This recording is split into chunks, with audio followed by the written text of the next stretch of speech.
Okay, hi there, it's Jeff here with a short video looking at the Edexcel Economics Paper 3, the synoptic paper.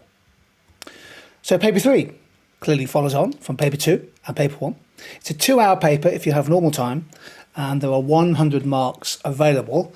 It's the most time pressured, I think, of all the papers. The common consensus is that is the case. So yes, you need to be working through the extracts in good order, but please do start writing quickly. In terms of the weighting of the paper, it's worth 30% of your final A-level grade. Papers 1 and 2 were each worth 35%. Now all 3 papers are marked out of 100, but paper 3 is, as well as papers 1 and 2, but they just weight it down to 30% of the final marks. The 5-mark question always has 2 application marks, therefore you must have 2 separate uses of the data. Really important to pick up those application marks in the 5 and the 8-mark questions. And no diagram needed for the 8-mark, usually. 12-mark, yes, 8 KA, 4 evaluation. You need to be making 2 KA and 2 evaluation points, and you may well be asked to use the type of diagram, such as the command phrase, use a cost and revenue diagram to support your answer. That would be typically, for example, in maybe the first question, which tends to have a more micro focus, but not necessarily. You get a choice of 25-mark questions for each of the 2 main questions, question 1 and question 2.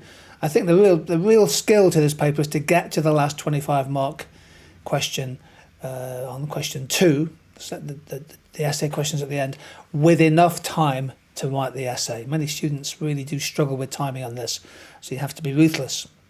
And you must have examples of countries for the 25-mark essays. Please make sure that you do a little bit of work on doing some little country profiles for your paper 3. I will be producing 2 country profiles, updated ones on Vietnam and Bangladesh.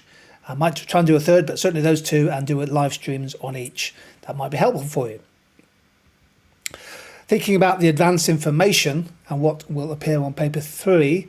So these are the topics that are selected for paper 3 on the micro side.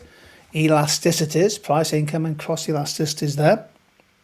On the paper for the micro on paper 1. But not price elasticity of supply. Externalities, I've highlighted that.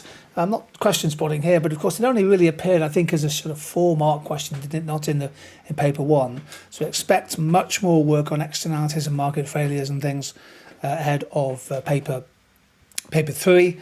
Business growth is in there. Market structures are not, but business growth is. And quite a bit on the labour market, demand for labour, supply of labour, and wage determination. So things like monopsony in the labour market could come up in paper 3, and perhaps maybe some questions on labour markets in lower and middle income countries as part of a development question. The macro topics for paper 3. Monetary and fiscal policy, yes. Supply side policies, yes. So that was true, wasn't it, for paper 2 as well? And you can work out what came up and what didn't. But really importantly, I've put in blue there, specialisation and trade, exchange rates, factors affecting growth and development, strategies or policies influencing growth and development. So macro policies in the global context was common to both, but those 4 there in blue and bold were not specified for paper 2. They are specified for paper 3. So you must please give that some extra weighting in your revision, your preparation. Specialisation and trade, I guess many of you will have done that ahead of the paper. I think protectionism came up, didn't it, in globalisation. Thinking about exchange rates, here's the key data, here's the key elements here. Different exchange rate systems, fixed versus floating versus managed. Devaluation, revaluation, what factors affect the value of the exchange rate, how can central banks intervene, competitive devaluation and depreciation and its consequences, and the wider impact of changes in the exchange rate on trade, on growth, on jobs, inflation, and FDI.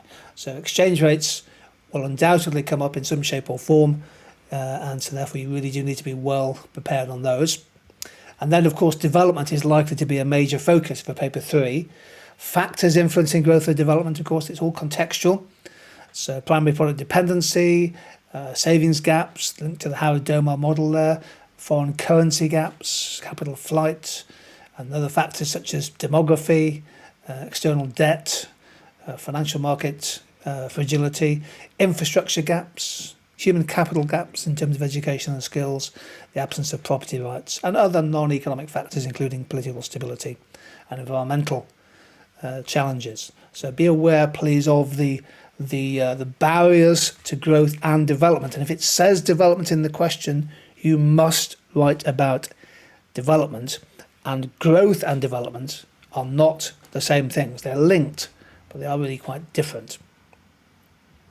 And then your policies, much of which you may well have revised anyway for paper 2 in terms of trade liberalisation. So the market-based approaches, liberalising trade, signing free trade agreements, regional trading blocks, policies to promote foreign investment, taking away subsidies, moving towards free floating exchange rate systems, privatisation instead of nationalisation, a bit of stuff on microfinance perhaps, interventionist approaches, including protectionism, which I think did come up in paper 2, education and skills, managed exchange rates. That could be interesting.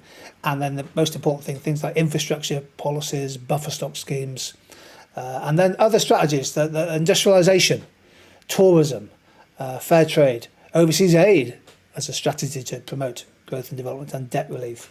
And then you just need to be aware of some of the key roles of the World Bank and the IMF. So what I'm suggesting here is that exchange rates, trade, development, barriers and policies are going to feature heavily. This is clearly the steer for paper 3. Of course, we don't know what's going to come up, and in which order, but hopefully this has given you a little bit of a background, a bit of introduction to paper 3. Keep a lookout on the YouTube channel for our live streams and video recordings of some country profiles, which will focus very much on development economics. Okay, thanks for watching. Take care. See you soon.